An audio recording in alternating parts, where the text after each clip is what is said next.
Display दिख रहा है बच्चे आप लोगों को डिस्प्ले पे? ठीक है बच्चे, तो अब जो टॉपिक हम नया टॉपिक ही स्टार्ट कर रहे हैं कंपैरेटिव पॉलिटिक्स में, वो है संविधान और संविधानवाद, कॉन्स्टिट्यूशंस एंड कॉन्स्टिट्यूशनलिज्म्स। ठीक है, कॉन्स्टिट्यूशंस एंड कॉन्स्टिट्यूशनलिज्म्स, इससे भी क्वेश्चंस आते रहते हैं बच्चे कि संविधान क्या होता है और संविधानवाद क्या होता है। ठीक है, तो इससे भी बना रहता है। और ये थोड़ा सा कुछ लोगों को लगता है कि दोनों चीजें सेम है, नहीं, दोनों में हम तकनीकी आधार पे अंतर कर सकते हैं कि संविधान और संविधानवाद में क्या अंतर होता है। ठीक है, जो नोट्स तुम लोग को दिख रहा होगा, पता नहीं मैंने पीडीएफ किया था कि नहीं किया था। ठीक है, तो क्लास के बाद इसको भेज दूंगा। ये वाला नोट्स भेजा था मैंने तुम लोगों को लिखा हुआ, चलो इसको दोबारा मैं भेज दूंगा बच्चे। ठीक है, तो सबसे पहले हमें समझना है कि संविधानवाद क्या होता है बच्चे। ठीक है, तो लोकतंत्र रूपीय भवन वस्तुतः संविधानवादी रूपीय नींव पर खड़ा है। लोकतंत्र के प्रभावित क्रियान्वयन के लिए संविधानवाद का वास्तविक प्रवर्तन आवश्यक होता है बच्चे। ठीक है ना, तो अगर कहीं पे जो लोकतंत्र है बच्चे, अगर कहीं पे हम बोलते हैं कि लोकतंत्र है, ये देश एक लोकतांत्रिक देश है बच्चे, तो मतलब वहां पे लोकतंत्र है, इसलिए लोकतंत्र है बच्चे क्योंकि उस देश में संविधान भी है और संविधानवाद भी है बच्चे। तो संविधानवाद के वजह से ही बच्चे वो, हाँ बच्चे, आवाज नहीं आ रही है? हेलो, आवाज नहीं आ रही है क्या आप लोगों को? आवाज आ रही है तुम लोगों को? एक बार ना रीचा आ रही है बच्चे, एक बार रीचा एक बार कट करके फिर से ज्वाइन कर लो बच्चे।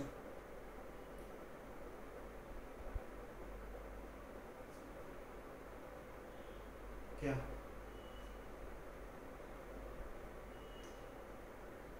देख ले, कट कर, अभी आ रही है? अभी आ रही है आवाज या नहीं?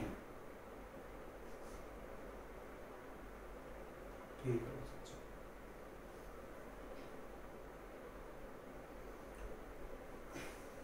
ठीक है, तो अगर तुमसे अगर कोई पूछे कि लोकतंत्र जो है वो बेहतर तरीके से कहाँ पे कार्य करेगा, तो सीधा बताना है कि जिस देश में संविधानवाद है, संविधान भी होना चाहिए और उस देश में क्या होना चाहिए, संविधानवाद भी होना चाहिए। संविधान के साथ साथ संविधानवाद भी हो, तभी उस देश में बेहतर तरीके से लोकतंत्र जो है बच्चे वो कार्य करता है। लोकतंत्र वहां पर बेहतर तरीके से कार्य नहीं करेगा जहां पे संविधान भी नहीं है और संविधानवाद भी नहीं है बच्चे। हो सकता है कि कुछ जगह पे संविधानवाद है बच्चे, संविधान नहीं है, तब तो लोकतंत्र बेहतर तरीके से काम करता है। भारत में संविधान भी है बच्चे और संविधानवाद भी है बच्चे। ठीक है, भारत में संविधान भी है, कॉन्स्टिट्यूशन भी है भारत में। ठीक है, और कॉन्स्टिट्यूशन के साथ साथ भारत में बच्चे कॉन्स्टिट्यूशन के जो नियम है बच्चे, उसको भी क्या किया जाता है, लागू किया जाता है। तो जो संविधान में लिखे हुए नियम है बच्चे, उस नियम को जिस तरह से लिखा गया है अगर उसी तरीके से लागू किया जाए, जिस तरह से संविधान में नियम लिखे गए उसी तरह से उस नियम को अगर हम लागू कर रहे हैं बच्चे, तो हम बोल सकते हैं कि वहां पे संविधानवाद भी है बच्चे। ठीक है ना, कहने का मतलब जो संविधान में लिखा हुआ है बच्चे, संविधान में जो बताया गया अगर उसी के अनुसार देश में शासन हो रहा है, देश में कार्य हो रहा है बच्चे, तो हम बोल सकते हैं कि उस देश में संविधान के साथ साथ संविधानवाद भी है बच्चे। लेकिन देश में संविधान तो है बच्चे, लेकिन संविधान में लिखे हुए नियमों के अनुसार कार्य नहीं हो रहा है। संविधान में लिखे हुए नियम के अनुसार अगर कार्य नहीं हो रहा है, तो हम बोल सकते हैं कि उस देश में संविधानवाद नहीं है। जो संविधान में लिखा गया है, संविधान में जैसे प्रक्रिया बताएगी, अगर उसी प्रक्रिया के तहत सारा कार्य हो रहा है बच्चे, तो तुम बोल सकते हो कि यहाँ पे संविधानवाद है बच्चे। एक तो ये हम परिभाषा देते हैं संविधानवाद की। दूसरी संविधानवाद की परिभाषा ये दी जाती है बच्चे कि जहां पे हम लोग मानवीय मूल्यों को महत्व देते हैं, मानवीय मूल्यों को मान्यता दी जाती है बच्चे, मानवीय मूल्यों को महत्व दिया जाता है, मानवीय विश्वास को महत्व दिया जाता है, मानवीय मान्यताओं को महत्व दिया जाता है, मानव की संस्कृति को महत्व दिया जाता है, वहां पर भी क्या माना जाता है, संविधानवाद होता है बच्चे। तो यहाँ पे संविधानवाद का मतलब ये होता है कि हमारी जो संस्कृति है, हमारी जो मान्यताएं, हमारा जो विश्वास है, हमारा जो मूल्य है ये भी महत्व रखते हैं बच्चे शासन में। तो शासन करते समय अगर इन चीजों को भी अगर हम महत्व दे रहे हैं बच्चे, तो उसको भी क्या बोला जाता है, संविधानवाद बोला जाता है बच्चे। हमारे यहाँ सिर्फ काम संविधान में लिखे हुए नियमों के अनुसार नहीं होता है, मानवीय मूल्यों के अनुसार भी होता है। जैसे सिंपल सी बात मैं बताता हूँ बच्चे, कल को तुम किसी स्कूल की प्रिंसिपल हो जाओ, स्कूल का क्या हो जाओगे, तुम प्रिंसिपल हो गई, ठीक है। अब तुम स्कूल की प्रिंसिपल हो बच्चे, तो स्कूल के कुछ रूल एंड रेगुलेशन, स्कूल का एक अपना संविधान होगा, मतलब जो लिखा हुआ नियम होता है, जो लिखी हुई विधि होती है बच्चे, उसे ही मान लो कि वो संविधान है। तो तुम स्कूल की अगर प्रधानाचार्य हो, प्रिंसिपल हो बच्चे, तो तुम्हें स्कूल में बच्चों को तुम्हारा काम है पढ़ाना और स्कूल का प्रशासन देखना। अब कुछ बच्चे ऐसे हैं स्कूल में बच्चे, कुछ बच्चे जो है वो गरीब तबके से आते हैं, एक दो बच्चे हैं वो गरीब हैं। अब वो क्या कर पा रहे हैं, फीस अपनी जमा नहीं कर पा रहे हैं, फीस अपनी नहीं दे पा रहे हैं। और वो स्कूल आए और आपने बोला कि जो लोग फीस नहीं दे रहे हैं, जिनकी फीस जमा नहीं है, वो क्या करें, अपने घर चले जाएं बच्चे, ठीक है। तो वहां पे तुम जर्नलिस्ट क्या देखते क्या होगे कि जो प्रिंसिपल होता है उसे नियम के अनुसार तो ये होता है कि जो बच्चे फीस दिए हैं वही पढ़ेंगे, जो फीस नहीं दिए हैं उन्हें क्या कर दिया जाए, वापस भेज दिया जाए घर। क्या प्रधानाचार्य और प्रिंसिपल ऐसा करता है?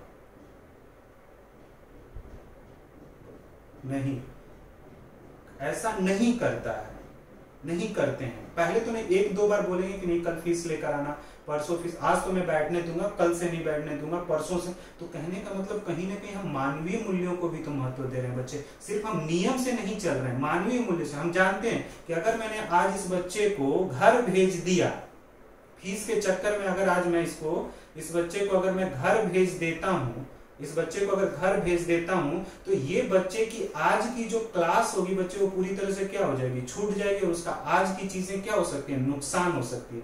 तो यही चीजें होता है बच्चे, इसी को संविधानवाद बोला जाता है। हम मानवीय मूल्यों को भी महत्व देते हैं। तुम किसी गरीब व्यक्ति को देखते होगे बच्चे, तो बोला जाता है कि अनजान व्यक्ति का मदद नहीं करना चाहिए क्योंकि अनजान व्यक्ति आपको नुकसान, लेकिन तुम क्या होता है, अरे नहीं सारे थोड़ी ऐसे होते हैं। मानवीय मूल्यों को महत्व देते हुए तुम क्या कर देते हो, उस अनजान व्यक्ति को अगर तुमसे पानी मांग रहा है तो तुमने पानी दे दिया, खाना दे दिया, जो भी तुम्हारे पास था उसको तुम क्या कर देते। उसी तरह से बच्चे हमारे देश में संविधान भी, हम संविधान को तो महत्व देते ही हैं, संविधान के अनुसार भी कार्य करते हैं, लेकिन कभी कभी कुछ अधिकारियों को संविधान के साथ साथ, ठीक है ना, संविधानवाद को भी क्या करना पड़ता है, महत्व देना पड़ता है। और वहां पे क्या होता है, जो प्रशासनिक अधिकारी होते हैं वो क्या करता है, अगर मान लेते हैं कि एक बच्चा है तो प्रिंसिपल क्या कर देता है, अपने जेब से पैसा निकालता है, उस बच्चे को दे देता है और कहता है लो तुम अपनी फीस जमा करते हैं। लेकिन ये किसी से मत बताना कि मैंने तुम्हें फीस दी है, ठीक है, वरना पता चले कि सभी लोग आने लगे। इसको भी बच्चे हम लोग क्या बोलते हैं, संविधानवाद बोलते हैं। तो ये जहां पे, तो देखो इस देश में संविधान है बच्चे, इसलिए संविधानवाद भी दिखेगा बच्चे, ठीक है ना। इटली और जर्मनी में समस्या क्या हो गई थी, इटली जो था बच्चे और जो जर्मनी था, जिसके वजह से द्वितीय विश्व युद्ध हुआ, उसमें कारण क्या था कि इटली का भी संविधान था, जर्मनी का भी संविधान था, लेकिन वहां पे संविधानवाद नहीं था। अगर संविधानवाद होता बच्चे तो उन्हें मानवीय मूल्य समझ में आते, और कभी भी एक मानव को दूसरे मानव से लड़ना नहीं चाहिए। मानव के बीच में अगर समस्या है तो समस्या का समाधान बातचीत से करना चाहिए, ये हमें संविधानवाद सिखाता है बच्चे। क्लियर हुआ? जैसे हमारे यहाँ संविधान में क्या लिखा है, इक्वलिटीज बिफोर लॉ, हमारे संविधान में लिखा है ना, कानून के समक्ष समानता, ठीक है, और कानून का समान संरक्षण, equalities before law, equal protection of law. अगर ये बच्चे लागू हो रहा है, इक्वलिटीज बिफोर लॉ में जैसे बताया गया, अगर उसी तरह से लागू हो रहा है तो हमारे देश में संविधान भी है और संविधानवाद भी है। इक्वल प्रोटेक्शन ऑफ लॉ में अगर हम बड़े आदमियों को भी सुरक्षा दे रहे हैं, अगर किसी गरीब व्यक्ति के लिए समस्या खड़ी हो जाती है उसको भी अगर सुरक्षा मिल रहा है, तभी हम बोलेंगे कि यहाँ पे संविधानवाद है। संविधानवादी तो ये बोलता है बच्चे, ताकतवर आदमी को अगर आप सुरक्षा दे रहे हो तो उस कमजोर व्यक्ति को भी क्या होना चाहिए, सुरक्षा मिलना चाहिए। यहाँ पे मौलिक अधिकार भी है बच्चे, जो संविधानवाद को, कॉन्स्टिट्यूशनलिज्म को क्या करता है, निश्चित करता है। फंडामेंटल राइट है बच्चे, फंडामेंटल राइट्स क्यों दिए गए हैं, खुद के व्यक्तित्व का विकास करने के लिए, और राज्य जो सरकारें हैं बच्चे उनके गलत नीतियों का क्या करना, विरोध करना, ठीक, उनकी गलत नीतियों का क्या करना, एक प्रकार से विरोध करना। यही चीजें बच्चे बताती हैं कि संविधानवाद और संविधान दो चीजें बच्चे, यानी संविधान पर ही बच्चे निर्भर करता है संविधानवाद, संविधान के ऊपर ही डिपेंड करता है संविधानवाद, यानी कॉन्स्टिट्यूशन के ऊपर ही कॉन्स्टिट्यूशनलिज्म है बच्चे, ठीक है। आई बात समझ में? इतनी चीजें आप लोगों को ठीक है। तो अगर तुमसे कोई पूछे कि संविधानवाद क्या होता है तो सीधा बताना कि सिंपल सी लाइन में जवाब देना कि संविधान का मतलब ये होता है कि संविधान में जो लिखे हुए नियम है उनके अनुसार कार्य करना, और उसके अनुसार तो कार्य करना ही करना है, लेकिन उसके साथ साथ हमें मानवीय मूल्यों, मानवीय मान्यताएं, मानवीय विश्वास, इनको भी एक प्रकार से अगर हम महत्व दे रहे हैं बच्चे, तो वहां पे क्या हो सकता है, संविधान भी हो सकता है और संविधानवाद भी हो सकता है बच्चे। ब्रिटेन में जाओगे बच्चे तो ब्रिटेन में संविधान नहीं है, ब्रिटेन में संविधानवाद है। ब्रिटेन में लिखा हुआ संविधान नहीं है, उनकी परंपराएं ही विधि का रूप ले चुकी हैं। जो परंपराएं थे बच्चे, जो परंपराएं, जो रीति रिवाज थी ब्रिटेन में, वही एक कानून का रूप ले चुकी हैं और उसी के कानून के अनुसार वहां पे कार्य किया जाता है। और ठीक है, उसी के अनुसार कार्य होता है, तो इसलिए हम बोल सकते हैं कि वहां पे संविधानवाद भी है बच्चे। आई बात समझ में?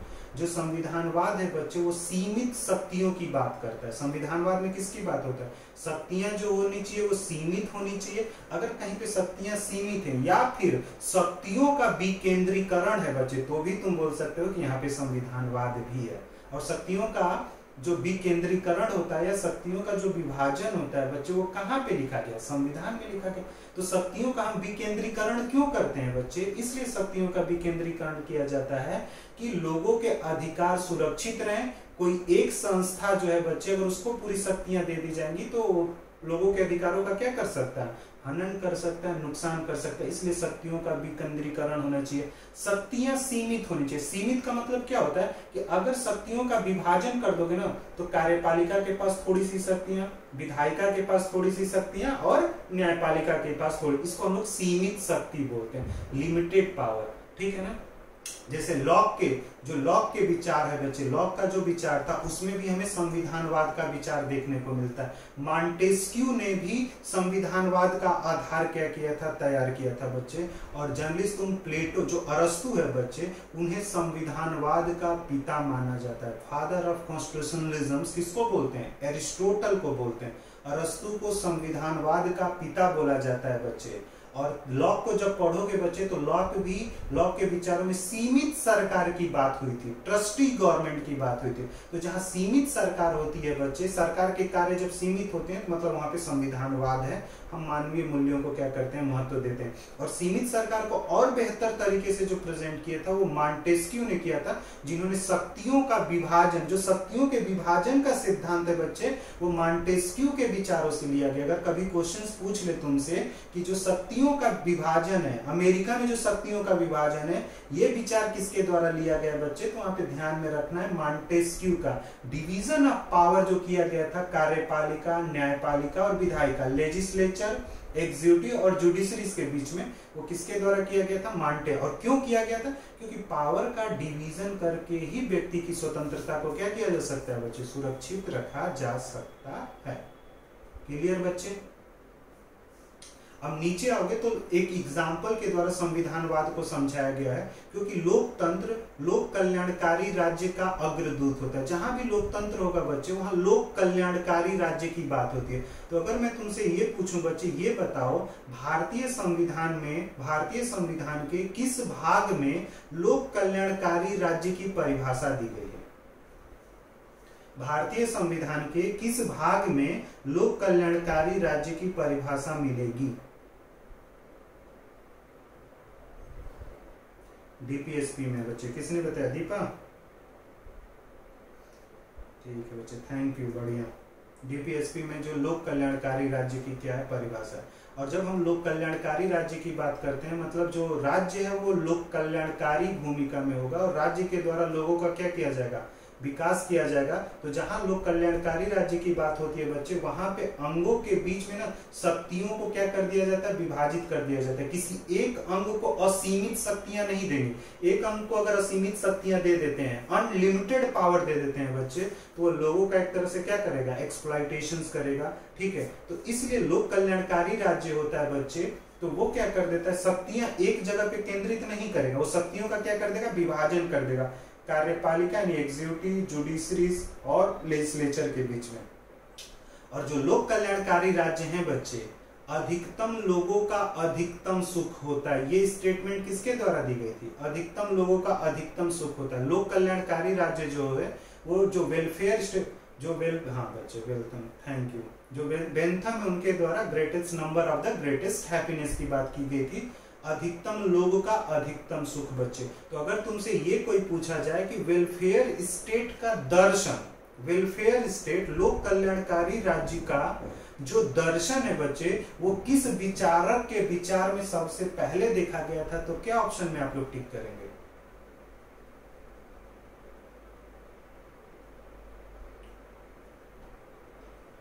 लोक कल्याणकारी राज्य का दर्शन सबसे पहले किस विचारक के विचार में देखा गया था? दर्शन की बात कर रहा हूं, सिद्धांत भी बताऊंगा किस कहां पे सिद्धांत लिखा गया है। लोक कल्याणकारी राज्य का दर्शन किसके विचार में सबसे पहले?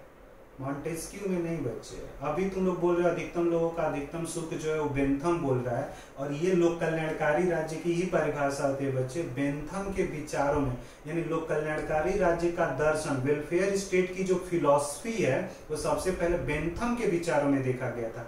और लोक कल्याणकारी राज्य का जो सिद्धांत है बच्चे वो जेएस मिल और टीएच ग्रीन के द्वारा तैयार किया गया था। आई बात समझ में?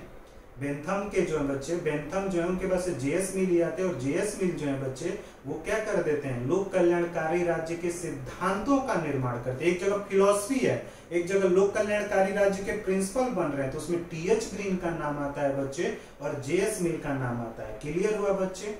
तो जब तुमसे पूछा जाए कि संविधानवाद क्या होता है, तो सीधा बोलना है जहां पे विधि का शासन हो, ठीक है, विधि के बताए हुए नियमों के अनुसार शासन हो, तो वहां पे हम बोल सकते हैं कि संविधानवाद है। जहां पे लोगों को मौलिक अधिकार दिए जाते हैं वहां पे भी बोला जा सकता है कि संविधानवाद है। वहां पर भी संविधानवाद होगा जहां पे सीमित शासन है, लिमिटेड गवर्नमेंट। लिमिटेड गवर्नमेंट का मतलब एग्जीक्यूटिव, जुडिशरी और लेजिस्लेचर के बीच में डिवीजन ऑफ पावर है, तो वहां पर भी क्या है? कॉन्स्टिट्यूशनलिज्म है। अब तुम बता सकते हो ना कि कॉन्स्टिट्यूशनलिज्म से जो है उसकी क्या परिभाषा होती है? अगर तुमसे कोई पूछेगा तो बता लोगे ना? क्या बताओगे आप लोग? ये पूछा जाता है बच्चे, संविधानवाद क्या है, तो क्या बताओगे आप लोग संविधानवाद के बारे में? कॉन्स्टिट्यूशनलिज्म के बारे में आप लोग क्या बताओगे? चलो बताओ जल्दी से, कौन बताएगा मुझे? एक एक करके सबको बोलना है। संविधानवाद में क्या क्या चीजें मैंने बोला है वो एक एक करके बोलेगा। कौन बोलेगा सबसे पहले? हाँ हाँ दीपक बच्चे बोलो। हाँ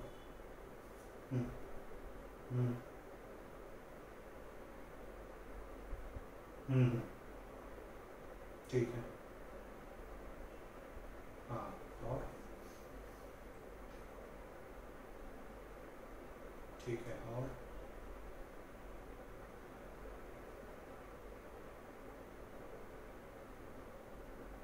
और बोलो, सोच सोच के बोलो बच्चे, याद है? हाँ गौर बोलो। हाँ रिचा बोलो, बच्चे से बोल रहा था, सही बोला था। क्या बोल रहा था? बोल, विधि का शासन, विधि के शासन की बात होती है, ठीक है, समान संरक्षण की बात होती है। तो ये जब तुम बोलोगे ना तो याद होता है, जब मैं पूछूं ना तो बोला करो, ठीक है ना? ये नहीं कि एकदम चुप हो गए तो फिर वो चीजें ना भूल जाती हैं। और संविधानवाद में और किसका? लोक कल्याणकारी राज्य के बारे में भी तो कुछ बताओ, ये भी तो बताया, ठीक है।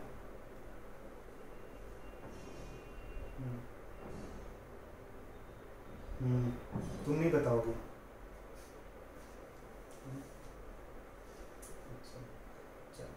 ठीक है, तो एक चीज ध्यान में रखना है कि जहाँ पे लोकतंत्र होता है बच्चे, वहां पे राज्य जो होता है वो लोक कल्याणकारी राज्य की भूमि। अब तुम चीजें ना जोड़ा करो, जैसे अब तुम्हें लोकतंत्र के बारे में मैंने बहुत सारी चीजें बताई। जैसे मैंने बोला कि लोकतंत्र जो होता है वहां पे क्या होता है? एक से अधिक दल होते हैं, दलों के बीच में प्रतिस्पर्धा होता है, ये चीज तुम्हें पता है। लोकतंत्र में लोगों के पास अभिव्यक्ति का अधिकार होता है। तुम ये भी बोल सकती हो कि लोकतंत्र में लोक कल्याणकारी राज्य होता है, लोक कल्याणकारी राज्य होता है। लोकतंत्र में ही लोक कल्याणकारी राज्य हमें दिखता है, जहाँ पे राज्य के द्वारा लोगों के विकास, लोगों के सभी क्षेत्रों का विकास करने की बात होती है, सामाजिक, राजनीतिक और आर्थिक बच्चे। और जो लोक कल्याणकारी राज्य है, तो ये भी तुम लोकतंत्र में पूछे कि अच्छा तुमसे पूछे कि लोकतंत्र क्या होता है, तो सीधा बोलना कि जो राज्य लोक कल्याणकारी राज्य की भूमिका है उसी को हम लोग लोकतंत्र बोलते हैं।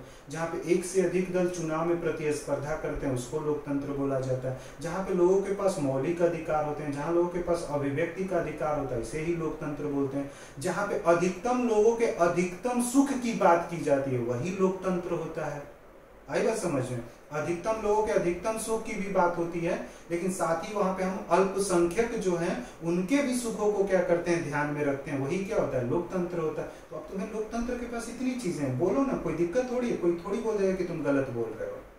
समझेगा लोकतंत्र का, नहीं उसको समझ में आएगा तो पूछेगा तुमसे कि अच्छा आप किस तरह से बोल रहे हो कि लोकतंत्र में जो राज्य होता है वो लोक कल्याणकारी, तो सीधा बोलना कि लोकतंत्र में क्या बोलता है कि मिलजुल कर सभी का विकास करना चाहिए। तो राज्य जो है वो लोगों को अपने साथ मिला रहा है लोगों के विकास के लिए। तो इस आधार पर मैंने बोल दिया लोकतंत्र में अधिकतम लोगों के अधिकतम सुख की बात होती है, क्योंकि लोकतंत्र में जो बहुमत में होते हैं बच्चे, उन्हीं के अनुसार तो नीतियों का क्या होता है, निर्धारण होता है। तो ये चीजें सीखो, रटते हो तुम लोग ना, वो काम मत करो कि यहाँ पे अगर लोकतंत्र में मैंने कुछ पढ़ा, वहां पे पढ़ा, तो उसको अपने साथ क्या कर लेना, कैरी कर लेना।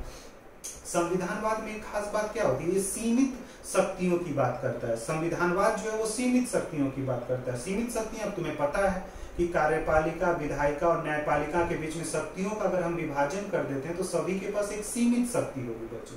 यही क्या है, संविधानवाद है। तुम बोल देना कि कार्यपालिका, न्यायपालिका और विधायिका के बीच में जो शक्तियों का विभाजन है वो कहीं ना कहीं संविधानवाद को ही तो प्रदर्शित करता है। उसे संविधानवाद ही तो हमें दिखता है, कॉन्स्टिट्यूशनलिज्म ही तो दिखता है। ठीक है, तो ये भी बोल सकते हो जहाँ पे विधि का शासन होता है, विधि के अनुसार शासन हो रहा है, किसी व्यक्ति के अनुसार अगर शासन हो रहा है तो बच्चे उसको फिर संविधानवाद नहीं बोलेंगे, फिर तो उसको डिक्टेटरशिप्स बोल दिया जाएगा, एक व्यक्ति शासन कर रहा है। ठीक है, संविधानवाद का मतलब ये होता है कि जो विधि में लिखी गई है उसी के अनुसार क्या होना चाहिए, शासन होना चाहिए। ये भी बोल सकते हो संविधानवाद में बच्चे कि संविधानवाद का एक विशेषता तो ये भी होती है सर कि जहाँ पे मौलिक अधिकार लोगों को दिया जाता है, जहाँ पे स्वतंत्र न्यायपालिका होती है, जहाँ पे स्वतंत्र न्यायपालिका है वो संविधानवाद की वजह से संभव है। अगर वहां पे संविधानवाद नहीं होता तो वहां स्वतंत्र न्यायपालिका नहीं। अब जो स्वतंत्र न्यायपालिका क्या होती है, वो विधि की व्याख्या करती है बच्चे। जो कानून होता है उस कानून की व्याख्या किसके द्वारा की जाती है, बचपन से तुम पढ़ रहे हो कि भाई विधायिका का काम होता है विधि का निर्माण करना, कार्यपालिका का काम होता है विधि को लागू करना, और उस विधि को लागू करने के बाद जो समस्या आती है उसकी व्याख्या जो की जाती है वो किसके द्वारा की जाती है, न्यायपालिका के द्वारा। तो लॉ को एक्सप्लेन करने का राइट, लॉ को एक्सप्लेन करने का जो राइट दिया गया वो किसको दिया गया, जुडिशरीज को दिया गया। तो जहाँ जुडिशरीज स्वतंत्र है, निष्पक्ष है, तो वहां पे भी एक प्रकार से क्या होता है, संविधानवाद होता है बच्चा। कोई कंफ्यूजन है संविधानवाद को लेकर? ठीक है, संविधान क्या होता है तो बता देना कि संविधान जो होता है वो किसी देश में शासन को चलाने के लिए एक लिखित नियम होते हैं, उसको संविधान बोलते हैं। सिंपल सी अपनी भाषा में बोलो, कोई जरूरी नहीं है कि जो किताब में लिखा गया उसी तरीके से मैं पढ़ूंगा और समझूंगा। जो लिखे हुए नियम होते हैं और उस नियम के अनुसार लोगों के ऊपर शासन किया जा रहा है, लोगों का संचालन किया जा रहा है, उसको संविधान बोलते हैं। घर के भी तो कुछ नियम होते हैं, हेड ऑफ फैमिली जो होते हैं वो घर के कुछ नियम बनाते हैं, वो घर का संविधान है बच्चे। हाँ, लेकिन घर के संविधान से भारत का संविधान जो होगा वो ऊपर होगा बच्चे, ये ध्यान में रखना। घर के संविधान से भारत का संविधान ऊपर होगा, किसी राजनीतिक दल के संविधान से भारत का संविधान सर्वोच्च है बच्चे, दोनों में अंतर होता है। घर का संविधान सिर्फ उसी घर में लागू होता है, घर का जो संविधान होगा, जो हेड ऑफ फैमिली ने जो नियम बनाए वो सिर्फ उसी फैमिली के मेंबर पर इंप्लीमेंट होता है, बाहर के मेंबर पर वो नियम इंप्लीमेंट नहीं होगा। लेकिन भारत का जो संविधान है वो भारत के सभी घरों पे क्या होता है, लागू होता है, इसलिए भारत का संविधान सर्वोच्च होता है बच्चे। संविधान नियम, जो लिखित नियम होते हैं, ठीक है, संविधान लिखित भी हो सकता है और अलिखित भी हो सकता है बच्चे, ध्यान में रखना। संविधान लिखित भी हो सकता है और अलिखित भी हो सकता है, ठीक है ना। संविधान को अगर बांटना है कि संविधान के भाई प्रकार बताइए, तो संविधान लिखित भी हो सकता है और संविधान अलिखित भी हो सकता है। जैसे भारत का संविधान है लिखित है, अमेरिका का संविधान है लिखित है, लेकिन ब्रिटेन का जो संविधान है वो अलिखित है बच्चे। ब्रिटेन का जो संविधान है वो पूरी तरह से क्या है, अलिखित है। वहां जो परंपराएं थी, जो रीति रिवाज थे, वो न्यायालय में गए और न्यायालय ने उन्हीं परंपराओं और रीति रिवाजों को अपने जजमेंट के द्वारा विधि का क्या कर दिया, रोक दिया। तो वहां पे ब्रिटेन में जाओगे तो वहां पे विधि का शासन है बच्चे। भारत में विधि के साथ साथ संविधान का भी क्या होता है, शासन होता है। क्लियर हुआ बच्चे? संविधान लिखित भी हो सकता है और अलिखित भी हो सकता है। अगर तुमसे, हाँ, अलिखित भी हो सकता है, ठीक है। हाँ, लेकिन तुमसे अगर कोई पूछे कि क्या किसी देश का पूरा संविधान लिखित है, तो कहना है नहीं।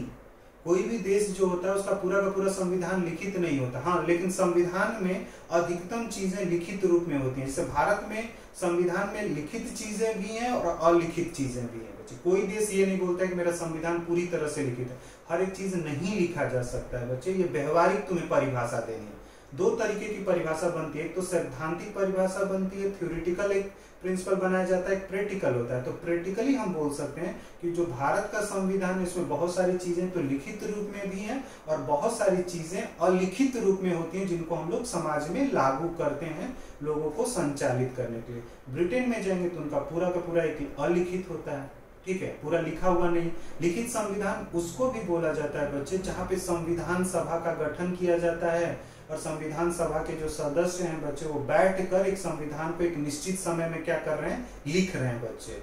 तो जो एक निश्चित समय में बैठ के लिखा जा रहा है बच्चे, तो उसको भी हम लोग क्या बोल सकते हैं, लिखित संविधान। और अलिखित जो संविधान होता है बच्चे वो एक विकास का परिणाम होता है, ये ध्यान में रखना। जो अलिखित संविधान होता है वो एक विकास का परिणाम है बच्चे। जैसे से उस समाज का विकास होता जाता है वहां पे नियम जो है वही एक तरह से कानून का रूप लेते चले जाते हैं। जो उनकी परंपराएं होती हैं वो प्रैक्टिसेस में रहती हैं और धीरे धीरे वो कानून का लॉ के फॉर्म में कन्वर्ट होती जाएंगी बच्चे। तो पूरा उनका संविधान जो है वो क्या हो जाता है, विकसित और अविकसित संविधान की भी क्या होती है, कभी कभी बात होती है।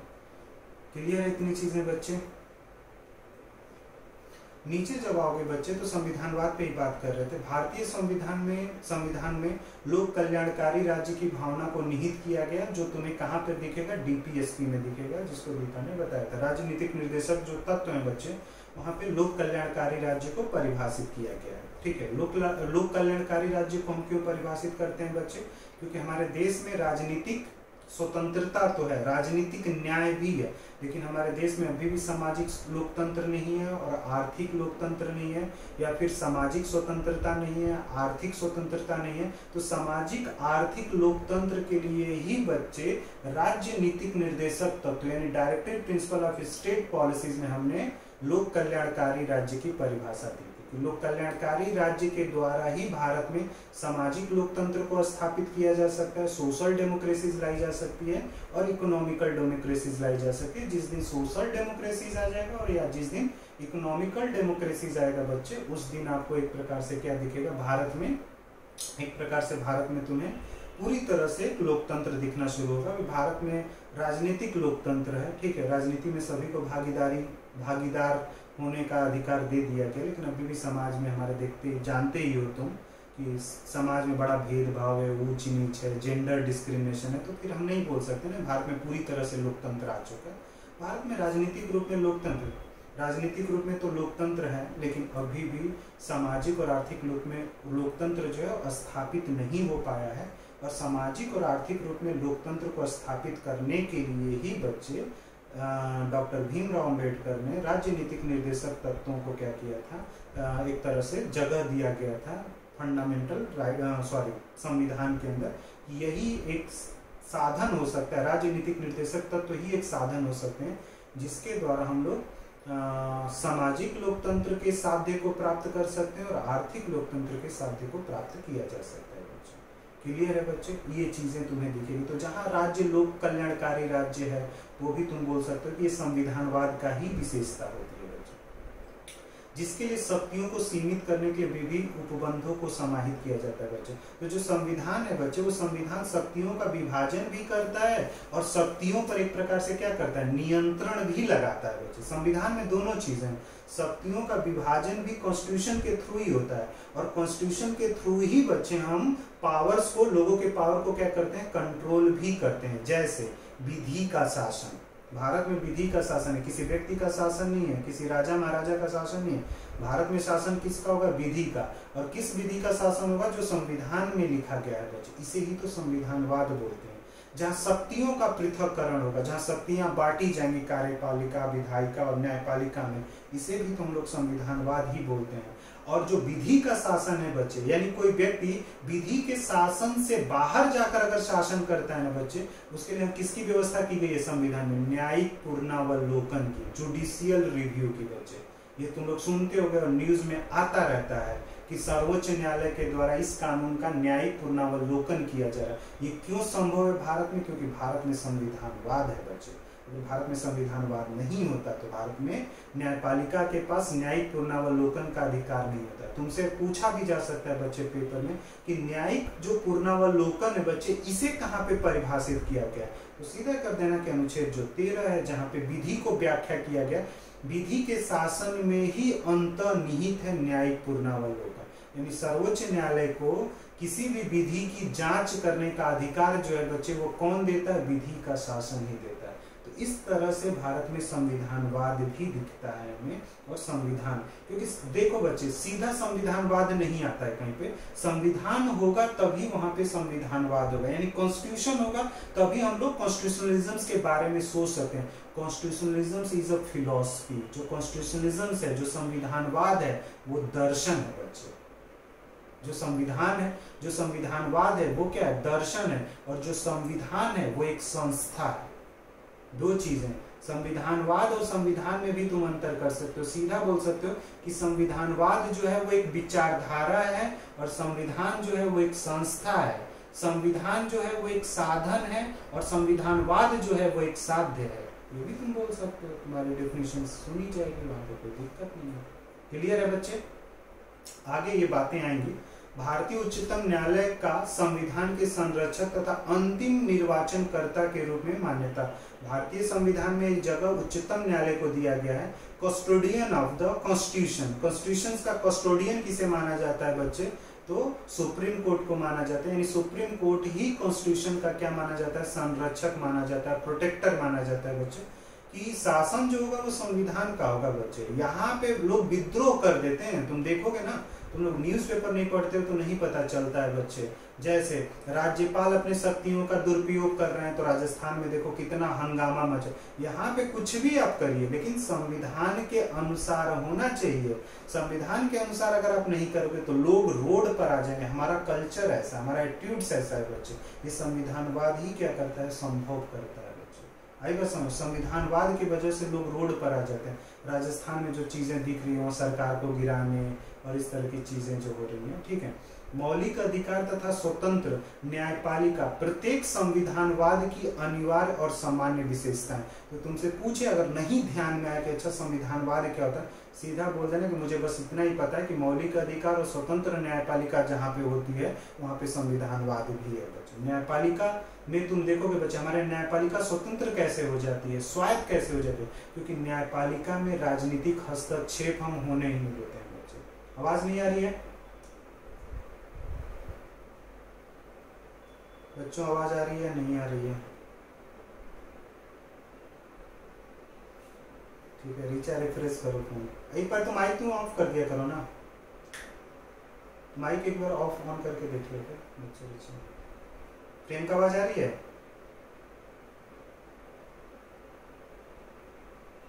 ठीक है, हाँ रीचा बच्चा, हाँ प्रेम का, हाँ रीचा बोलो।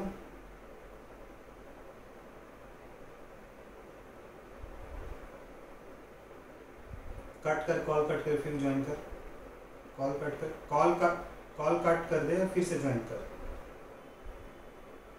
एक बार कॉल कट करके फिर से ज्वाइन कर बच्चे। हाँ तो तू माइक ऑन करके रखेगी ना तो आएगा नहीं आवाज। माइक ऑफ कर दिया कर, माइक ऑफ कर, आवाज आएगी।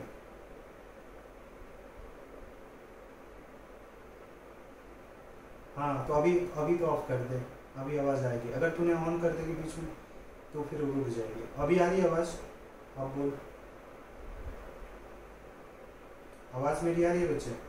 हाँ तो माइक ऑफ कर दे फिर ऑन करना है, ठीक है। मैं रुक जाऊंगा, मैं पूछ लूंगा।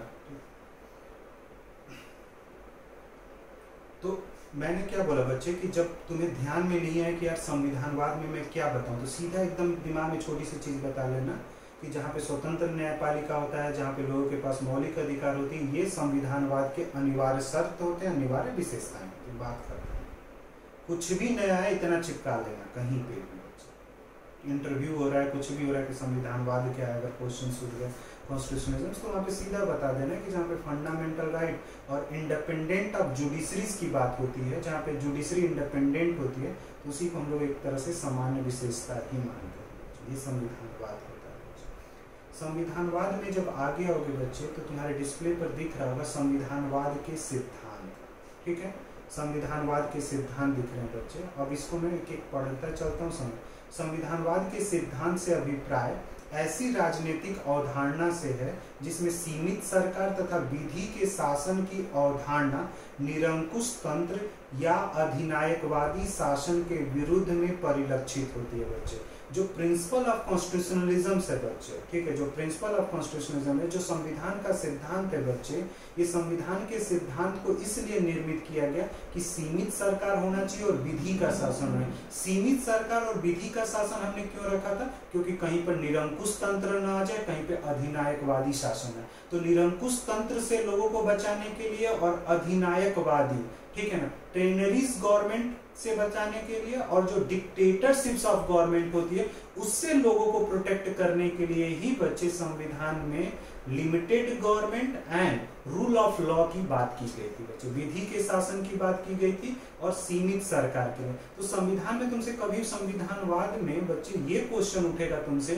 कि जो संविधानवाद है बच्चे उसमें जो सीमित सरकार की बात होती है, विधि के शासन की जो बात होती है, वो किस पर्सपेक्टिव में होती है। तो वहां पे बताना है कि उसका जो विधि के शासन है और जो सीमित सरकार की बात होती है उसका जो दृष्टिकोण होता है, वो दृष्टिकोण होता है कि अगर कहीं पे निरंकुश शासन और जो अधिनायकवादी शासन जैसी चीजें स्थापित हो जाती हैं तो निरंकुश शासन और अधिनायकवादी शासन के विरोध में एक प्रकार से हम लोग क्या कर देते हैं बच्चे, सीमित सरकार यानी लिमिटेड गवर्नमेंट और रूल ऑफ लॉ की बात करते हैं, विधि के शासन की क्या करते हैं, बात करते हैं बच्चों। आई बात समझ में? निरंकुश तंत्र और अधिनायकवादी शासन से बचाने के लिए ही बच्चे संविधानवाद को अपनाया जाता है। इतना तो याद रख लोगे ना। अभी हम लोग गैर लोकतांत्रिक सरकार के प्रकार पढ़े थे बच्चे। अब कहीं पर एक दलीय शासन है बच्चे, तो क्या वहां पे लोगों के पास अधिकार होगा, मौलिक अधिकार होगा? नहीं होगा। लेकिन वहां पे तुम्हें ये व्यवस्था करना है कि यहाँ पे एक दलीय शासन का निर्माण ही ना हो पाए बच्चे, एक दलीय शासन का निर्माण ही ना हो पाए, तो उसके लिए तुम्हें वहां पे क्या अपनाना पड़ेगा? वहां पे तुम्हें अपनाना पड़ेगा सीमित शासन होना चाहिए और विधि के शासन, विधि का शासन होना चाहिए बच्चे। हाँ प्रियंका बच्चे बोल, प्रियंका बोल। हाँ प्रियंका बोलो। हाँ प्रियंका बोल, प्रियंका बोल। हाँ प्रियंका बोलो। हाँ आवाज आ रही है तुम्हारी मुझे प्रियंका। कोमल आवाज आ रही है प्रियंका की? रुको एक बार।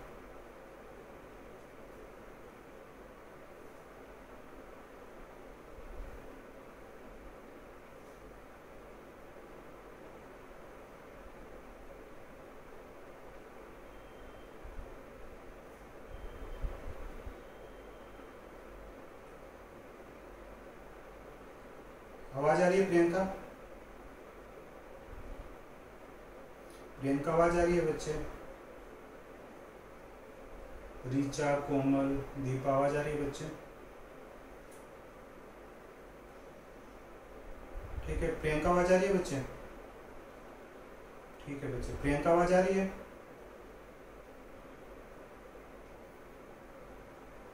प्रियंका आवाज आ रही है बच्चे?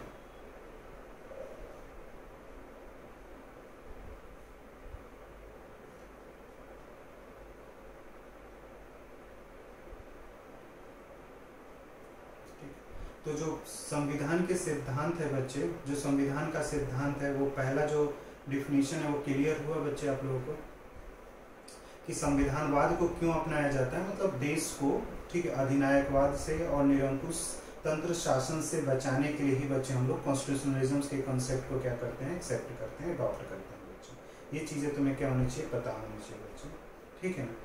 संवैधानिक सरकार के लिए मतलब कॉन्स्टिट्यूशनल गवर्नमेंट के लिए अनिवार्य शर्त होता है बच्चे लोकतांत्रिक, ठीक है, डेमोक्रेसी इज अ कंपल्सरी। जहाँ पे लोकतांत्रिक शासन होगा बच्चे वहीं पे संवैधानिक सरकार होती है। संवैधानिक शासन का मतलब, जैसे भारत में संवैधानिक सरकार का मतलब क्या होता है कि जिस दल को बहुमत प्राप्त होगा बच्चे वही दल हमारे यहाँ शासन करेगा। इसी को हम लोग क्या बोल सकते हैं, संवैधानिक सरकार बोल सकते हैं। हमारे यहाँ संवैधानिक सरकार की परिभाषा क्या होगी, चुनाव हुआ, उस चुनाव में जिस दल को बच्चे बहुमत प्राप्त होगा वही दल क्या करेगा बच्चे, शासन करेगा, उसी दल को शासन करने का अधिकार दिया जाता है। इसको हम लोग संवैधानिक सरकार बोलते हैं। जिस दल के पास बहुमत नहीं है वो शासन नहीं करेगा, उसे उस दल को क्या कर देना चाहिए, अगर बहुमत नहीं है तो उसे बाहर हो जाना चाहिए, जिसके पास बहुमत है उसे क्या करना चाहिए, शासन करने देना चाहिए बच्चे। नेक्स्ट जब आओगे बच्चे तो एक हेडिंग मैंने दिया है, सामान्य अर्थों में संविधानवाद एक राजनीतिक दर्शन। मैंने बोला था ना कि constitutionalism is a political philosophy. जो संविधानवाद है बच्चे वो एक दर्शन है, एक विचारधारा है, ठीक है। और इस विचारधारा में किस चीज को, विधि के शासन को, शक्ति के पृथक्करण को, मौलिक अधिकारों को और स्वतंत्र न्यायपालिका को, न्यायिक पुनरावलोकन को एक तरह से क्या किया जाता है, जगह दिया। Judicial review, fundamental right, power of separation, independencies of judiciary, इस तरह की चीजें अगर है बच्चे तो हम बोल सकते हैं कि वहां पे संविधानवाद भी है। तो आगे जब पढ़ोगे, जब उसमें पॉइंट्स कुछ मैंने दे रखा है बच्चे, सामान्य अर्थों में संविधानवाद के एक राजनीतिक दर्शन, ये हेडिंग है बच्चे, उसमें मैंने कुछ चीजें लिखी थी जिसमें कि सरकार के समस्त कार्य संविधान के प्रावधानों के अनुसरण में होना चाहिए, अर्थात सरकार के कार्यों से संविधानवाद परिलक्षित होना चाहिए बच्चे। यानी जो सरकार है बच्चे, जो गवर्नमेंट है, अगर वो कॉन्स्टिट्यूशन के अकॉर्डिंग अगर काम कर रहा है, कॉन्स्टिट्यूशन के डिफाइंड रूल्स के अकॉर्डिंग अगर काम कर रहा है, तो हम बोल सकते हैं कि वहां पे कॉन्स्टिट्यूशनलिज्म भी है, संविधानवाद भी है। तो अब तुमसे अगर कोई पूछेगा कि संविधानवाद की परिभाषा बताइए, तो सीधा क्या बोलना है बच्चे कि जो संविधान है, उस संविधान में लिखे हुए जो नियम है, अगर उस नियम के अनुसार ही अगर कार्य हो रहा है तो उसको हम लोग क्या बोल सकते हैं, संविधानवाद बोल सकते हैं, कॉन्स्टिट्यूशनलिज्म बोलते हैं बच्चे। कोई दिक्कत यहाँ तक? नेक्स्ट जब आओगे बच्चे, नेक्स्ट जो पॉइंट मैंने लिखा, संविधानवाद वास्तव में एक व्यवहार है या फिर कार्य प्रणाली है, इसलिए आवश्यक नहीं है कि प्रत्येक राष्ट्र जहां पर संविधान है वहां पर संविधानवाद भी उपस्थित हो बच्चे। ये संविधानवाद एक व्यवहार की बात होती है कि हम लोग अपने यहाँ मानवीय मूल्यों को महत्व देते हैं, अपनी संस्कृति को महत्व देते हैं, हमारे यहाँ जो मान्यताएं और जो विश्वास है बच्चे उसको हम लोग महत्व देते हैं। तो भारत में तो संविधानवाद है बच्चे, क्योंकि इस तरह की चीजें यहाँ पे प्रैक्टिसेस में है, कार्य प्रणाली में है कि हम किसी की मदद सिर्फ नियम के वजह से नहीं करते हैं, उस व्यक्ति का अगर हम हेल्प कर रहे हैं बच्चे तो वो हेल्प इसलिए भी कर रहे हैं क्योंकि हम मानवीय मूल्यों को क्या करते हैं, महत्व देते हैं बच्चे। इसलिए जरूरी नहीं है कि यहाँ पे संविधानवाद भी है और संविधान भी है और संविधानवाद भी है, लेकिन कुछ ऐसे भी देश मिलेंगे बच्चे जहाँ संविधानवाद होगा लेकिन संविधान नहीं होगा बच्चे। जरूरी नहीं होता कि संविधान होगा तभी संविधानवाद है। हो सकता है कि वो देश बहुत परिपक्व हो, बहुत देश विकसित कर चुका हो, तो अपनी संस्कृति, मानवीय मूल्यों, मानवीय जो संवैधानिक मूल्य होते हैं बच्चे, उन सब चीजों को क्या कर रहा है, महत्व दे रहा है। से ब्रिटेन में संविधान नहीं है लेकिन ब्रिटेन में संविधानवाद तो है ना बच्चे। ब्रिटेन का कॉन्स्टिट्यूशन नहीं है लेकिन ब्रिटेन में कॉन्स्टिट्यूशनलिज्म है, ब्रिटेन में संविधानवाद है, वहां पर भी मानवीय मूल्यों को बहुत महत्व दिया जाता है बच्चे। तुमने देखा होगा कि अमेरिका में संविधान भी है, संविधानवाद भी है। अमेरिका में तुमने देखा होगा बच्चे कि वहां के पुलिस वाले ने एक व्यक्ति को, ब्लैक मैन को क्या किया, गिरफ्तार किया। गिरफ्तार करने के बाद उसके साथ क्या करना चाहिए, एक मानव वाला बर्ताव। अगर उसने गलती की है तो उसको आप मारिए, पीटिए मत, उसके खिलाफ आप चालान कर दीजिए, जेल में डाल दीजिए, ठीक है। वो कोर्ट से अपने, आपको ये अधिकार कोई नहीं देता कि आप उसको मारेंगे। अगर आप ऐसा करते हैं तो वो संविधान यानी कॉन्स्टिट्यूशन के अकॉर्डिंग गलत है। और वहां लोगों ने संविधान के बचाव के लिए, संविधान के रक्षा के लिए और संविधानवाद के लिए बच्चे सारे व्हाइट और ब्लैक जो थे वो रोड पर आ गए और इतना बवाल मचाया कि सरकार को भी माफी मांगना पड़ा और कहा कि भाई जो कानून है उसमें भी हम क्या करेंगे, सुधार लाएंगे। तो ये चीजें, अगर तुम्हें कोई पुलिस गिरफ्तार कर, पुलिस का काम है गिरफ्तार करना, पुलिस का काम है मुझे टॉर्चर नहीं करना। हाथ उठाने का अधिकार पुलिस को नहीं है बच्चे। तो ये तुम बोल सकते हो कि ये अधिकार आपको कोई नहीं देता कि तुम मेरे ऊपर हाथ उठाओ। अगर तुम मेरे ऊपर हाथ उठाते हो तो उसके बदले में मैं तुम्हारे ऊपर क्या कर सकता हूँ, हाथ उठा सकता हूँ। तो पुलिस को हाथ उठाने का अधिकार नहीं है। इसीलिए तुमने देखा भी होगा बच्चे, पुलिस अगर किसी को गिरफ्तार करती है तो कभी कभी हमारे यहाँ तो थोड़ा सा चलो ठेठपना है, देसीपना आ जाता है बच्चे कि पुलिस मारपीट करने लगती है। अधिकार नहीं है। एक तुम्हें यूपी का केस बताता हूँ बच्चे। यूपी में एक SHO है, मऊ डिस्ट्रिक्ट है यूपी में, ठीक है। मऊ यूपी में आओगे, बनारस से मऊ है, बलिया इधर मऊ एक पड़ता है। मैं उसी साइड का हूँ। तो मऊ में था, एक आर्मी वाला था, उसकी पता नहीं बाइक गायब हो गई थी और फेसबुक पे आ रहा था बाइक गायब हो गई, और वो कंप्लेन करने गया, आर्मी का था, आर्मी से ही था वो, और SHO जो था वहाँ का, जो थाना अध्यक्ष था, वो गाली गलौज कर लिया, और उसने क्या कर दिया, हाथ उठा दिया आर्मी वाले पे। आर्मी वाले मैंने पलट कर उसके ऊपर 2 हाथ मार दिए। तो कहने का मतलब पुलिस वाले की कोई वैल्यूज नहीं रह गई बच्चे। तो ये पुलिस वाले को सोचना हो कि आप गिरफ्तार करिए, आपका अधिकार गिरफ्तार करने का है बच्चे, उसके खिलाफ FIR लेने का अधिकार होता है। आपको अधिकार नहीं है किसी के ऊपर हाथ उठाने का। अगर मैं जान तो पुलिस का काम है, आप मुझे ले चलिए, कोर्ट में प्रेजेंट करिए, कोर्ट आदेश देगा, उसके हिसाब से अगर आप मेरे साथ मारपीट कर रहे हैं तो वो चीज गलत है। ऐसा होता है क्यों? क्योंकि यहाँ पे लोगों को संविधान का कोई मतलब ही नहीं पता कि अच्छा संविधान जैसी चीज भी कुछ लिखी गई है। संविधान जैसे अभी कोई चीज, जो पढ़ा लिखा जागरूक होता है वो तो चढ़ बैठता है, लेकिन जो थोड़ा सा पढ़ा लिखा व्यक्ति नहीं होता है बच्चे, वो क्या होता है, वो समझ ही नहीं पाता है। उसको लगता है अच्छा जो मार रहा होगा वो सही ही मार रहा होगा। अरे उसे मारने का अधिकार नहीं है।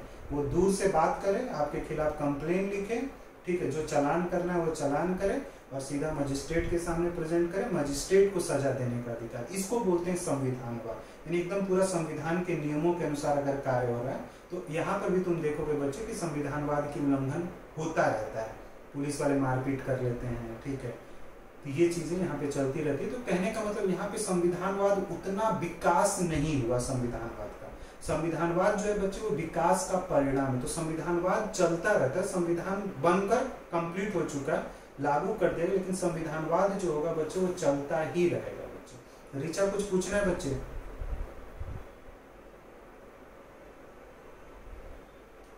माइक ऑफ कर पहले, तुम माइक ही ऑफ करके रखा करो, ठीक है। तुम माइक ऑन कर देते हो बीच बीच में, फिर आवाज नहीं आती है। वहां से कुत्तों की आवाज आ रही है तुम्हारे पीछे से, जहाँ बाहर बैठी हो। माइक ऑफ करो, फिर ऑफ, माइक ऑफ कर। हाँ हाँ, तो वही मैं रोकने की बात नहीं कर रहा, मैं कह रहा हूँ उधर से आवाज आ रही है, वो अगर आवाज आएगी तो फिर इधर की नहीं जाएगी बच्चे। माइक ऑफ कर दे। मैसेज भी टाइप करने का होता है, तो तुम मैसेज टाइप कर दिया कर, सामने डिस्प्ले में दिखता होगा तुम लोग के ऊपर ना, मैसेज भी देता है टाइप करने का, वहाँ से भी टाइप कर सकते हो। तो क्लियर हुआ बच्चे संविधानवाद क्या होता है? कोई कंफ्यूजन तो नहीं है ना आप लोगों को? ठीक है। तो संविधानवाद एक व्यवहार से आता है बच्चे, ऐसे नहीं। संविधानवाद लिखा नहीं है, वो प्रैक्टिस से आएगा। आपको संविधानवाद की जो चीजें होती है उसको कार्य प्रणाली में अपनाएंगे, तब जाकर कहीं संविधानवाद आ पाता है बच्चे, ठीक है ना। राजनीतिक एक और एक, हाँ प्रियंका बच्चे लोग, ठीक है। राजनीतिक व्यवस्था में संविधान तथा संविधानवाद के मध्य अंतर स्थापित किया गया है। तो तुमसे पूछा जाएगा कि पॉलिटिकल सिस्टम में संविधान और संविधानवाद में अंतर कैसे करते हैं, तो उन दोनों में अंतर करने का तरीका ये होता है बच्चे कि जो संविधानवाद है बच्चे, ठीक है ना, जहाँ पे संविधान और संविधानवाद होगा बच्चे, ठीक है। तो संविधान में जैसे हम एग्जाम्पल ले लेते हैं, संविधान में क्या होगा, लिखित हो सकता है, संविधान में शक्तियों का विभाजन हो सकता है, लेकिन संविधान में जो शक्तियों का विभाजन है और संस्थाओं के ऊपर जो नियंत्रण आ रहा है बच्चे, वो नियंत्रण किस वजह से? संविधानवाद की वजह से। तुम संविधानवाद को बोल सकते हो कि संविधान एक संस्था है और संविधानवाद एक दर्शन है। ये भी बोल सकते हो कि संविधान एक साधन है और संविधानवाद एक साध्य है बच्चे। ये भी बोल सकते हो कि संविधान पर आधारित संविधानवाद जो है, जो संविधानवाद होता है बच्चे, वो संविधान पर आधारित एक अप्रोच है, ठीक है। जो कॉन्स्टिट्यूशनलिज्म से जो होता है, डिपेंड ऑन द कॉन्स्टिट्यूशन, वो कॉन्स्टिट्यूशन पे एक तरह से क्या होता है, डिपेंड होता है बच्चे। तो ये अंतर हमें करने आना चाहिए बच्चे, ठीक है। जैसे यहाँ पे लिखा गया है, कोई व्यवस्था संविधान सम्मत होते हुए संविधानवाद रहित हो सकती है बच्चे। ये चीज सही लगता है। संविधान रहित कहने का मतलब वहां पे नियमों को तो फॉलो किया जा रहा है, लेकिन व्यक्ति के मूल्यों को, समाज के विश्वास को, समाज की मान्यताओं को कोई भी हम महत्व नहीं दे रहे हैं बच्चे। तो फिर हम बोल सकते हैं कि वहां संविधान सम्मत तो है, लेकिन संविधानवाद नहीं है, संविधानवाद रहित है बच्चे। तो हमें समाज में मूल्यों को भी क्या करना होता है, महत्व देना होता है, ठीक है ना। कि जैसे तुम्हें ये भी देखना होगा कि जैसे कहने का मतलब, जैसे पुलिस इन्वेस्टिगेट करती है तो कभी तुम देखते होगे ना कि जादू टोने में कुछ लोगों को मार दिया जाता है, बलि चढ़ा दिया जाता है, ठीक है। तो कहने का मतलब ये नहीं कि उस व्यक्ति को इसलिए छोड़ दो कि उसके ऊपर देवी आई थी, देवी ने मारा है, उस व्यक्ति ने नहीं, ये सब नहीं चलता है। उन विश्वास और मान्यताओं को भी हमें जगह देना पड़ता है। भाई अपराधी तुम ही हो, तुम्हारे पे देवी देवता आ रहे हैं बहुत अभी। तो ये चीजों को भी पुलिस क्या करती है, सीरियस लेती है। यही को संविधानवाद बोलते हैं बच्चे, ठीक है। तो बहुत सारी चीजों को, जैसे कहने का मतलब ये है कि हमारे यहाँ मान्यता और विश्वास ये है ना कि जैसे मैरिज होता है बच्चे, तो हमारे यहाँ मैरिज जो होता है वो कुछ लोगों के सामने होता है, पंडित जी कराते हैं मैरिज। अगर मैं मैरिज रजिस्टर्ड नहीं कराऊंगा तो इसका मतलब ये नहीं कि मेरी मैरिज नहीं हुई आंचल मैम के साथ। मैडम आंचल मैम के साथ ही मेरी शादी हुई है, भले मैं कोर्ट में रजिस्टर्ड कराऊं या ना कराऊं, वो समाज के द्वारा मान्यता दिया गया है, समाज के द्वारा, ठीक है।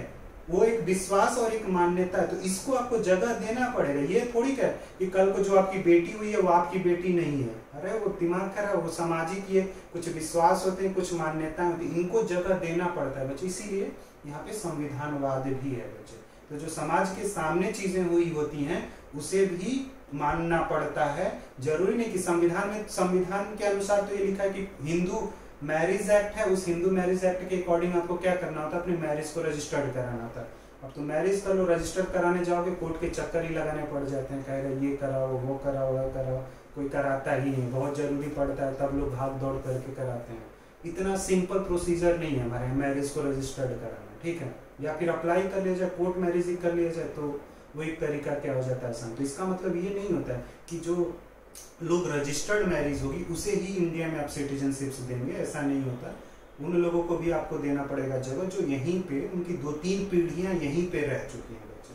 तो ये चीजें संविधानवाद से ही निकलती हैं बच्चे। तो इन तरह की चीजों को, संस्कृति को, यानी हमारी सामाजिक संस्कृति को आपको महत्व देना पड़ेगा, भले कानून कुछ भी हो। तो कहने का मतलब जब हिंदू मैरिज एक्ट होता है, जो सिविल प्रोसीजर होता है, जो सिविल कोड तुम लोग को पढ़ाया भी होगा बच्चे, तो सिविल कोड में मैंने बताया हिंदू सिविल कोड जो है, ठीक है, उसमें हिंदू संस्कृति, हिंदू मान्यता और हिंदू विश्वास को एक प्रकार से जगह दिया गया, उसी के अनुसार सारे कार्य होते हैं बच्चों। उसी को संविधानवाद बोला जाता है बच्चों। संविधान केवल अंगों को शक्तियां प्रदान नहीं करता किंतु उन पर निर्बंधन भी आरोपित करता है। मतलब कहने का मतलब संविधान के द्वारा शक्ति जो अंग हैं, कार्यपालिका, विधायिका और न्यायपालिका, जो उनके बीच में उन्हें शक्तियों का नहीं, शक्तियों के ऊपर नियंत्रण भी संविधान के द्वारा ही क्या किया जाता है, लगाया जाता है। तो ये संविधान के बारे में था बच्चे। जब संविधानवाद के द्वारा विधायिका तथा कार्यपालिका पर शक्ति पर नियंत्रण तथा संतुलन स्थापित किया जाए, तो जहां विधायिका कार्यपालिका को नियंत्रित कर रहे हैं बच्चे, मतलब वहां पे संविधानवाद है।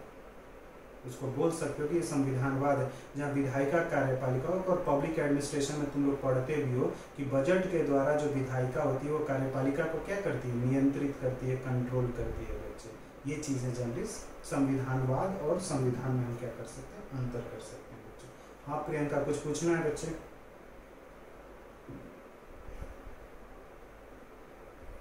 प्रियंका कुछ पूछना है बच्चे?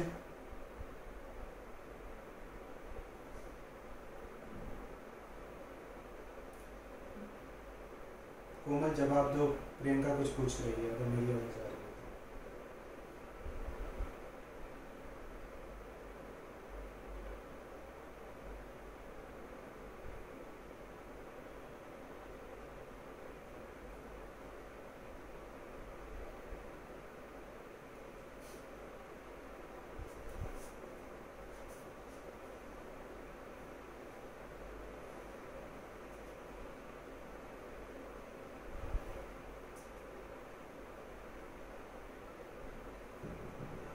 ठीक है, थोड़ा सा फिर कर लेते हैं, फिर कट करते हैं कॉल। ठीक है, यहीं पे कॉल को ना कट कर दो, अगली क्लास में ना यहाँ से आगे से करा दूंगा तुम्हें। ठीक है, अगली क्लास मंडे ट्यूसडे में होती है। मंडे को नहीं होगी ना क्लासेस, मंडे को, ट्यूसडे को होगी। मंडे को तो राखी है, मंडे को राखी है ना, मंडे को छुट्टी है, कल भी छुट्टी है, मंडे को भी छुट्टी है, ट्यूसडे को क्लास सीधा करेंगे बच्चे, पेपर पे। ठीक है बच्चे, और यहीं से करेंगे, ठीक है ना। तो आज की क्लास यहीं पे ख़त्म करते हैं बच्चे। ठीक है, इतना पढ़ लो, ठीक है, कोई डाउट आए तो पूछ लेना। गुड आफ्टरनून बच्चे, गुड आफ्टरनून बच्चे, बाय बच्चे।